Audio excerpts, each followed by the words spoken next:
Bismillahirrahmanirrahim. Assalamualaikum warahmatullahi wabarakatuh. Alhamdulillahirabbil alamin wa bihi nasta'in ala umurid dunya waddin wassalatu wassalamun ala asrofil anbiya'i wal mursalin wa ala alihi wa sahbihi ajmain amma ba'du. Alhamdulillah anak-anak solih dan solihah, pada kesempatan pelajaran hadis hari ini kita akan membahas hadis ke-10 tentang korelasi antara doa dan mengkonsumsi yang halal. Nah, sebelum kita mulai pada pelajaran hari ini, silakan semuanya dipersiapkan terlebih dahulu, bukunya, pensilnya, tempat duduknya, apakah semuanya sudah rapi? Nah, dan sebelum kita memulai, mari kita berdoa dulu bersama-sama.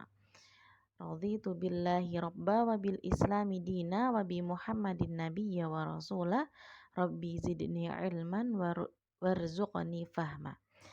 Amin. Semoga Allah menambahkan ilmu kita dan memberikan keberkahan dalam setiap ilmu itu.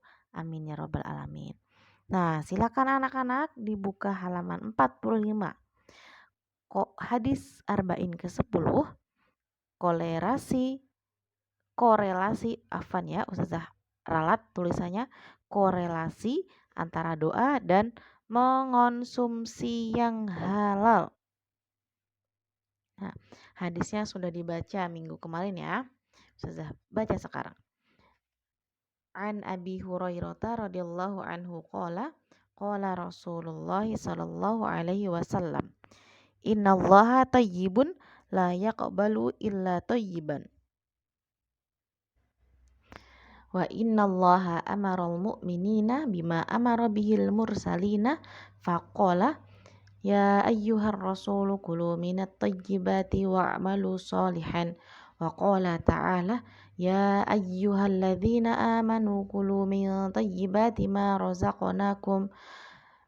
Thumma dzakara rajula yutilu safara ash'atha aghbara ya'uddu yadayhi ila samai ya rabbi wa mat'amuhu haramun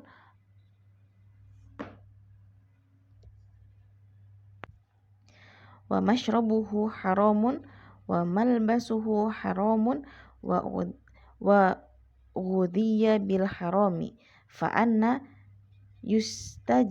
yustajabu lahu. Artinya, dari Abu Hurairah radhiyallahu anhu, ia berkata, Rasulullah shallallahu alaihi wasallam bersabda, sesungguhnya Allah itu baik, tidak menerima kecuali yang baik. Sesungguhnya Allah memerintahkan orang-orang beriman dengan apa yang telah diperintahkannya. Kepada para rasul, Allah Ta'ala berfirman, hai rasul-rasul, makanlah dari makanan yang baik-baik dan kerjakanlah amal solih. Al-Mu'minun ayat 51. Dan Allah berfirman, hai orang-orang yang beriman, makanlah di antara rizki yang baik-baik yang kami berikan kepadamu. Al-Baqarah ayat 172. Kemudian beliau menyebutkan seseorang yang melakukan perjalanan panjang, berambut acak-acakan dan warna kulitnya berubah. Ia mengangkat kedua tangannya ke langit seraya berdoa, wahai Robku, wahai Robku. Sementara makanannya haram, minumannya haram, pakaiannya haram, dan diberi makan dengan sesuatu yang haram. Maka bagaimana mungkin doanya dikabulkan? Hadis riwayat Muslim. Nah, hadis ini menjelaskan antara doa, hubungan doa dan mengonsumsi yang halal. Jadi korelasi itu adalah hubungan antara doa dan mengkonsumsi yang halal. Mari kita bahas kandungan hadisnya. Nah, kandungan hadis yang pertama, Allah disifati dengan thayyib, yaitu baik dalam zatnya, sifatnya maupun perbuatannya. Kemudian yang kedua, Allah suci dari segala kekurangan. Nah, kedua hadis ini berhubungan ya, kedua kandungan hadis ini berhubungan. Sesungguhnya Allah Ta'ala itu baik, tidak menerima kecuali yang baik, mencakup perbuatan, harta, ucapan, dan keyakinan. Allah hanya akan menerima setiap amalan jika amalan itu baik dan bersih dari unsur riya dan takabur. Allah itu baik, baik dalam zatnya, sifatnya, maupun perbuatannya.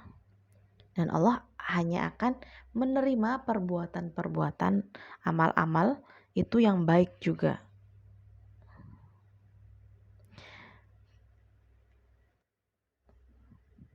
Nih, contoh dari surat Al-Fatir, surat Fatir ayat ke-10. Kepadanya lah naik perkataan-perkataan yang baik dan amal yang soleh dinaikkannya. Jadi tidak akan sampai kepada Allah setiap ucapan jika ucapan itu baik. Jadi kalau ucapannya tidak baik, amalnya tidak baik, tidak akan sampai kepada Allah. Allah tidak akan menerimanya. Karena apa? Karena tadi Allah mempunyai sifat yang thayyib, sifat yang baik. Dalam apa? Dalam zatnya, wujudnya, sifatnya maupun perbuatan Allah tersebut. Dan Allah itu suci dari segala kekurangan. Artinya Allah tidak mempunyai kekurangan. Kemudian kandungan hadis yang ketiga. Amal itu ada yang diterima dan ada yang tidak diterima. Nih ya, amalan. Jadi kita melakukan amalan ini, kita diterima nggak nih amalannya? Nah, kalau diterima alhamdulillah, kalau tidak diterima nauzubillah.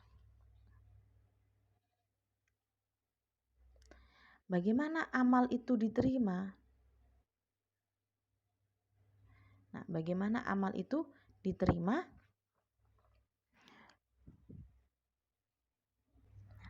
Amalan ini bisa diterima oleh Allah itu bagaimana? Yang menjadikan amal seorang mukmin itu baik dan diterima adalah baik dan halalnya makanan. Jadi diterimanya amalan kita oleh Allah itu dari kebaikan makanan. Makanan yang masuk ke dalam tubuh kita itu makanan yang halal atau haram. Maksudnya yang haram itu makanan itu mengandung dari bahan-bahan yang haram atau bahan-bahan yang halal. Dan makanan itu didapatkan dari usaha yang halal atau didapatkan dari usaha yang haram. Nah, jadi syarat diterimanya amal adalah dengan makanan yang halal, makanan yang baik. Karena setiap yang haram akan merusak amal dan menjadikannya tidak diterima. Nah, ini berhubungan dengan kandungan hadis yang keempat, ya. Allah memerintahkan para hambanya dari para rasul dan umatnya agar makan dari yang baik-baik dan bersyukur kepada Allah. Jadi agar amalan kita, ibadah kita sebagai seorang mukmin itu diterima sama Allah, salah satu syaratnya adalah makanan kita. Coba kita cek. Makanan yang kita makan setiap hari, apakah itu halal?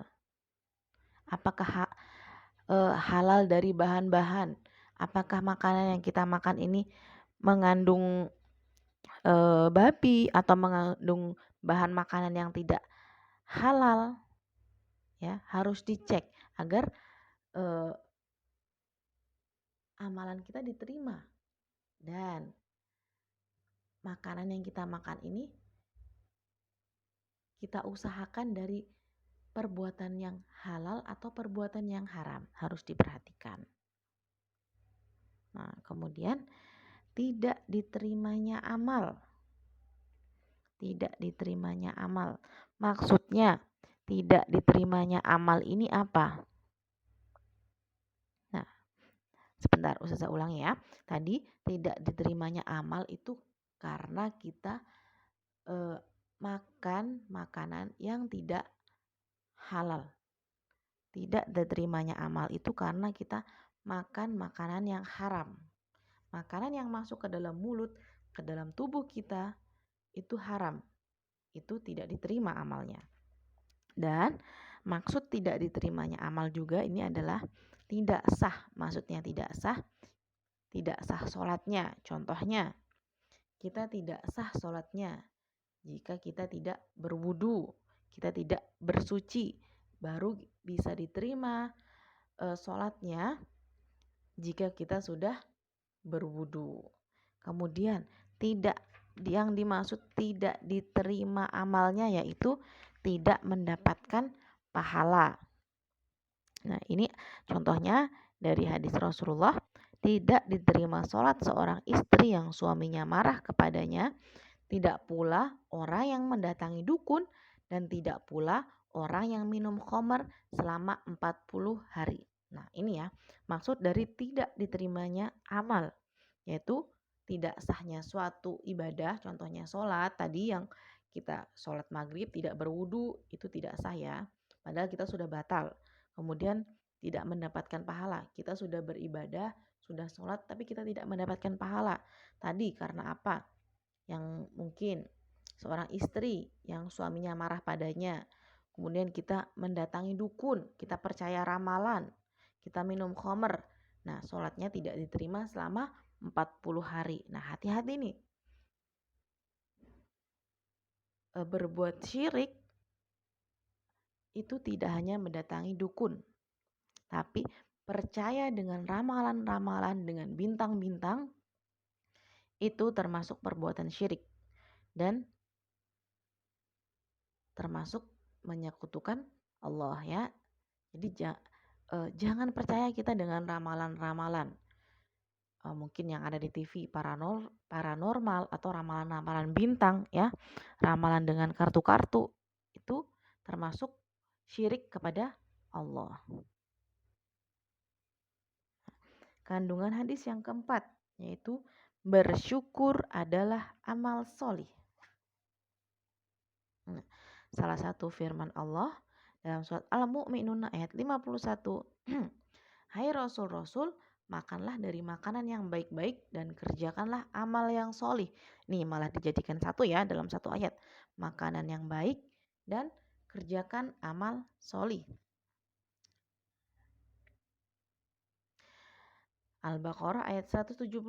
Hai orang-orang yang beriman, makanlah di antara rezeki yang baik yang kami berikan kepadamu dan bersyukurlah kepada Allah. Nah, ini menunjukkan bahwa bersyukur merupakan amal solih. Jadi kita harus bersyukur dengan apa yang kita punya saat ini. Dengan apa yang kita makan saat ini harus bersyukur. Ya. Karena apa? Karena Allah itu tahu yang terbaik untuk hambanya. Jadi setiap apa yang sudah diberikan kepada Allah, kita patut dan wajib untuk bersyukur. Kita bisa bernafas, kita bisa mengeluarkan nafas, kita bisa melihat, kita bisa bergerak, kita bisa berbicara, itu karena Allah. Dan kita sebagai manusia, sebagai makhluk Allah, sebagai hamba Allah, diwajibkan untuk senantiasa bersyukur dengan apa-apa yang telah Allah berikan. Dari hal yang terkecil maupun hal yang sampai yang terbesar. Selanjutnya, yang kelima, sebab diterimanya doa. Nah, ini ya, sebab-sebab diterimanya doa. Agar doa kita terkabulkan, apa aja nih yang harus kita lakukan? Nah, yang pertama yang sudah Ustazah jelaskan, menjauhi makanan haram. Salah satu doa tidak diterima adalah kita makan makanan yang haram. Makanya kita harus perhatikan, apakah makanan yang masuk ke dalam mulut dan tubuh kita itu adalah makanan halal. Harus diperhatikan. Yang kedua, mengangkat kedua tangan. Mengangkat kedua tangan. Angkat kedua tangan ini mengadahkan tangannya ke langit ya. Seperti gambar nih. Nah, ini termasuk adab-adab dari berdoa. Ya, termasuk adab-adab dari berdoa. Kemudian dalam perjalanan. Nah, berpergian secara umum dapat menyebabkan dikabulkannya doa. Nah, ya, ketika kita sedang bersafar, ketika dalam perjalanan baik ya, menuju hal baik, tujuannya baik, bukan dalam tujuan maksiat. Contohnya, fulanah dari Jakarta ingin pergi ke Yogyakarta, perjalanan jauh. Nah, dia pergi ke Jogja untuk apa? Untuk silaturahmi kepada keluarganya yang di Jogja, untuk mengunjungi kakek neneknya yang di Jogja. Nah, selama perjalanan itu berdoa sama Allah, minta apa aja sama Allah, berdoa apa aja sama Allah. Insya Allah salah satu penyebab diterimanya doa adalah ketika kita sedang perjalanan, ketika kita sedang bersafar tersebut, ya. Nah, yang mungkin nanti ingin berpergian, mau ke rumah neneknya, rumah kakeknya di luar kota, tuh dibolehkan tuh berdoa, dianjurkan. Nah, karena salah satu penyebab diterimanya doa adalah ketika berdoa dalam perjalanan. Kemudian sebab diterimanya doa yang selanjutnya adalah bertawasul kepada Allah dengan rububiyahnya. Apa nih? Maksudnya bertawasul kepada Allah nih maksudnya bagaimana nih?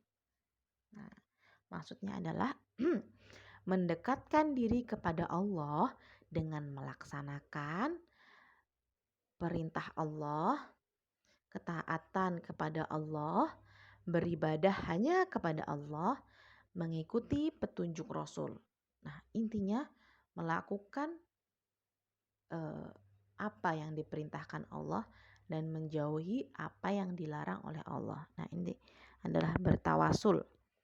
Sebab diterimanya doa harus menjauhi apa yang dilarang Allah dan melaksanakan dan melakukan apa yang diperintahkan oleh Allah. Nah, ini sebab-sebab diterimanya doa. Bisa dicatat, bisa digarisbawahi, bisa diingat-ingat agar doa-doa kita diterima sama Allah.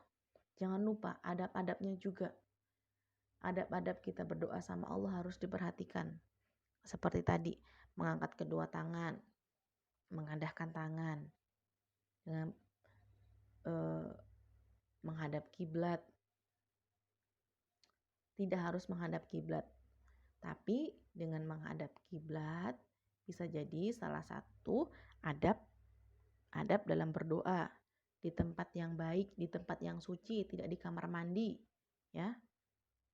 Dan doa setelah sholat itu adalah salah satu sebab diterimanya doa. Selanjutnya, para rasul diperintahkan beribadah sebagaimana kaum mukmin diperintahkan demikian. Jadi antara kita sebagai umat muslim, sebagai seorang mukminin, sebagai seorang hamba, beribadahnya itu sama seperti para rasul. Ya. Allah sama-sama memerintahkan rasul dan para kaumnya untuk beribadah dengan cara yang sama. Kemudian yang keenam, wajib bersyukur kepada Allah seperti yang sudah Ustazah jelaskan tadi ya. Kemudian manusia harus melakukan upaya. Maksudnya apa? Manusia harus melakukan berbagai upaya untuk mencapai apa yang dicarinya dan menjauhi sebab-sebab yang menghalanginya untuk mendapatkan apa yang dicarinya. Jika kita ingin mendapatkan sesuatu, maka kita harus melakukan sesuatu. Jangan diem aja. Contohnya, kita pingin punya krayon yang warnanya banyak, ada 24 contohnya. Ada 24 warna, warna yang lengkap. Nah, bagaimana caranya? Selain meminta kepada orang tua ya, bisa kita dengan menabung dari uang jajan kita. Nah, itu salah satu cara atau upaya untuk mendapatkan apa yang kita inginkan.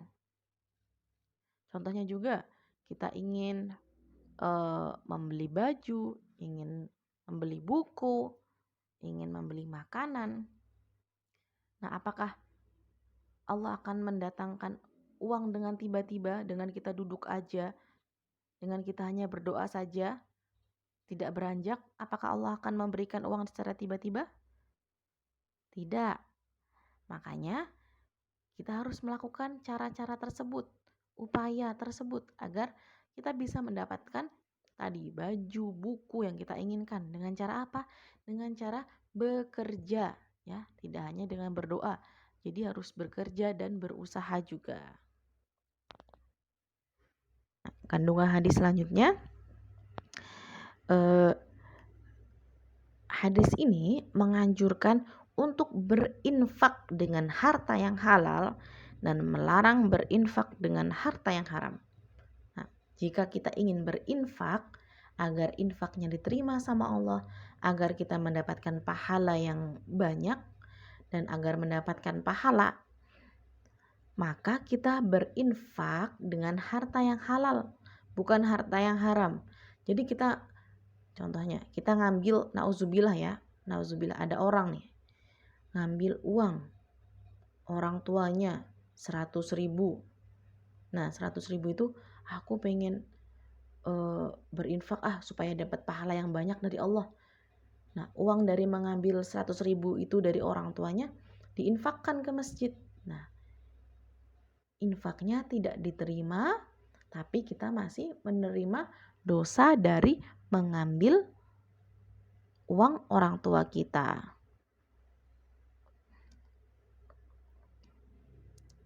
Nah, ketika kita berinfak dengan harta yang halal, nah ini akan memberikan berkah bagi kita. Ya, tidak hanya mendapatkan pahala. Jadi kita akan dengan memberikan infak yang halal itu akan memberikan berkah bagi siapapun yang berinfak. Nah, baik, demikian yang Ustazah sampaikan pelajaran hari ini tentang korelasi antara doa dan mengkonsumsi yang halal. Jadi hubungan antara doa dan mengkonsumsi yang halal. Jadi tadi Allah itu baik. Jadi Allah hanya menerima yang baik dan dari orang yang baik. Dan agar doa kita terkabulkan, kita harus agar amal-amal kita diterima juga, kita harus makan-makan yang baik, makan makanan yang halal, ya, dan menjauhi yang haram. Kita harus berusaha jika ingin mendapatkan sesuatu, dan kita harus memperhatikan adab-adab ketika berdoa agar doa kita bisa diterima oleh Allah Subhanahu wa taala. Jazakumullah khair anak-anak solih dan solihah. Jika ada pertanyaan silakan ditanyakan ya. Wabillahi taufiq wal hidayah. Wassalamualaikum warahmatullahi wabarakatuh.